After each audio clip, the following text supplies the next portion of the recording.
राक्षसी के पूरे शरीर पर सोने की चमकदार मछली जैसी चमकदार शल्क, स्केल्स और बहुमूल्य रत्न जड़े हुए थे। नदी की जल राक्षसी को जब यह एहसास हुआ कि उसे देख लिया गया है, तो वह घबराकर भागने की कोशिश करने लगी। सैनिक ने उसे रोकने की कोशिश की, लेकिन उसके शरीर के शल्कों से वह घायल हो गया। तभी उसे याद आया कि उसने झील में जो सुनहरे शल्क पाए थे, वे बिल्कुल वैसे ही थे। सुनहरी शल्कों से ढकी इस नदी की जल राक्षसी को देखकर सैनिक बेहद प्रसन्न हुआ और तुरंत उसके पीछे दौड़ पड़ा। जब जल राक्षसी ने देखा कि सैनिक ने अपने हथियार नीचे रख दिए हैं, तो उसकी मासूमियत में वह भी सतर्क नहीं रही।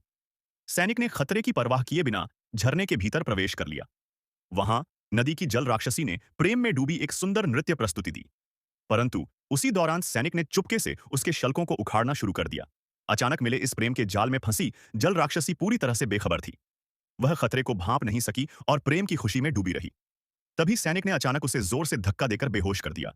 इसके बाद निर्दयी सैनिक ने जल राक्षसी के शरीर से एक एक सुनहरी शल्क और बहुमूल्य रत्न बेरहमी से लूट लिए, जब तक कि उसके शरीर पर कुछ भी शेष न रह गया।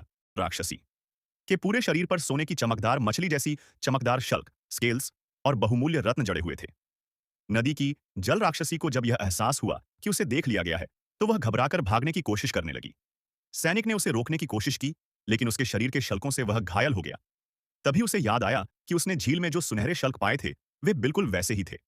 सुनहरी शल्कों से ढकी इस नदी की जल राक्षसी को देखकर सैनिक बेहद प्रसन्न हुआ और तुरंत उसके पीछे दौड़ पड़ा।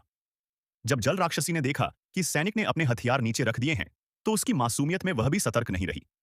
सैनिक ने खतरे की परवाह किए बिना झरने के भीतर प्रवेश कर लिया। वहां नदी की जल राक्षसी ने प्रेम में डूबी एक सुंदर नृत्य प्रस्तुति दी।